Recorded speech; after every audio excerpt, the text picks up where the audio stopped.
All right, let's get right into it. Look, we all know the basics, brushing, flossing, the usual stuff. But what if I told you there's a whole other level to getting a smile that you're genuinely confident about? Today, we're going to break down the actual science behind it into simple, actionable steps that can make a huge difference. I know, it's a direct question, but it's one a lot of us ask ourselves, right? Whether it's from that morning coffee, a little red wine, or just, well, time, stained teeth can seriously mess with how we feel. But the good news? It is almost always fixable, and the solutions are probably way simpler than you think. Okay, first things first. Before you even think about buying any whitening strips or some fancy new toothpaste, we've got to understand what we're actually up against. You know, a good battle plan always starts with knowing your enemy.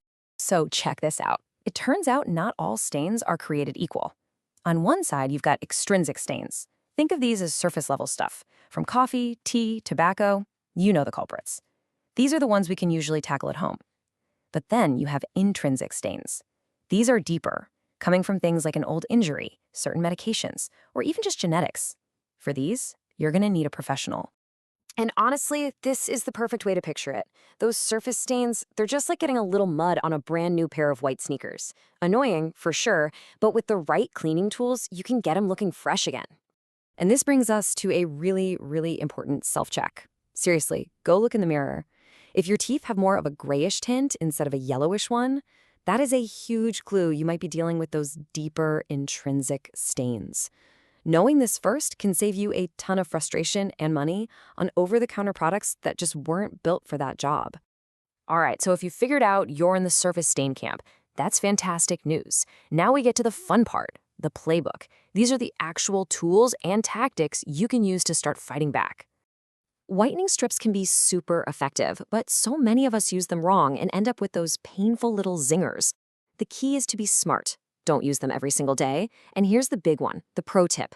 Apply them about 30 minutes after you brush. This gives your teeth time to recover a bit and dramatically cuts down on sensitivity. It's all about working smarter, not harder. Okay, but hold on. Before you go all in on strips, we absolutely have to talk about a massive trend you've seen everywhere online, charcoal toothpaste. It promises the world, but the reality can be kind of scary. And this analogy just nails why. Think about your tooth enamel like the screen on your phone. Using something as gritty and abrasive as charcoal toothpaste every day, well, it's like taking fine grit sandpaper to that screen. Sure, you might scrub off some surface gunk, but you're also slowly scratching away that protective layer. And unlike a screen protector, that stuff does not grow back. Now, for those of you who want more dramatic results, the pro route basically has two main options.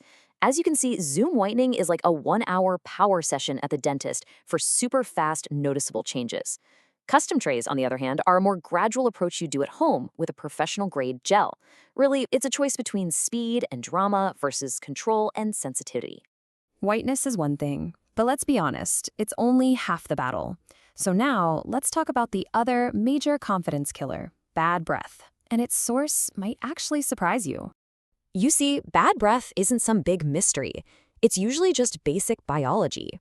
You've got bacteria in your mouth, and when they break down tiny food particles that get trapped between your teeth, they release these things called sulfur compounds. And yeah, that's the same stuff that gives rotten eggs that distinctive smell. So this tells us our target isn't just our teeth, but all the nooks and crannies in between. Okay, this right here might be the single biggest upgrade you could make to your entire routine, and it costs less than $10. When you brush your tongue, you're mostly just smearing that film of bacteria around, but a dedicated tongue scraper actually lifts and removes it. It takes, 10 seconds? And the difference is something you can feel immediately. And when you're picking a mouthwash, you have got to read the label. The number one rule, it absolutely must be alcohol-free. Alcohol just dries out your mouth, which can actually make your breath worse in the long run. Then you want to look for a few key ingredients. Cetylpyridinium chloride, or CPC, is fantastic for actually killing the bad bacteria. Fluoride, of course, strengthens your enamel, and zinc is a superstar for neutralizing those stinky sulfur compounds we just talked about. A mouthwash with this stuff is a problem solver, not just a minty cover-up. So we've got the tools, we understand the science, now let's put it all together into a simple, effective daily system. Because this is where the real, lasting change actually happens.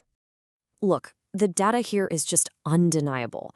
A massive, credible study, a Cochrane review, found that over just 3 months, electric toothbrushes removed 21% more plaque than manual ones. And it makes sense, right? A sonic brush is vibrating thousands of times a minute. Our hands just can't compete with that. If you haven't made the switch, you are truly leaving results on the table. And here it is, the big aha moment for most people. We're taught to brush and then floss, but that's completely backwards. You have to floss first. That loosens up all the plaque and debris from between your teeth. Then you brush to sweep all of that gunk away. After that, you scrape your tongue and then you rinse last. This order also makes sure that the fluoride from your toothpaste stays on your teeth longer to do its work. It's a game changer. Your daily routine is your #1 weapon, for sure. But what you eat and drink plays a huge supporting role. So let's do a quick run-through of the best and worst foods for your smile. It's pretty cool when you think about it. Some foods are basically nature's toothbrushes. Crunchy things like apples, celery, and carrots literally scrub your teeth while you eat. And cheese is an unsung hero. It has stuff in it that can actually help repair enamel. On the flip side, we all know the main villains. The key takeaway here isn't to give them up, but just try to rinse with a little water right after you have that coffee or red wine. It minimizes the time the staining agents are in contact with your teeth. And this right here, this is the philosophy that ties everything together. A one-time professional whitening session is great, but it means absolutely nothing if you don't have a solid daily routine to back it up. Doing the right things in the right order every single day, that is what builds a great smile that actually lasts. So I'll leave you with this final thought. We invest time, money, and effort into our clothes, our workouts, our haircuts. Our smile is just as fundamental a part of that personal image. Now you have the playbook. The only question left is, are you ready to start treating it that way?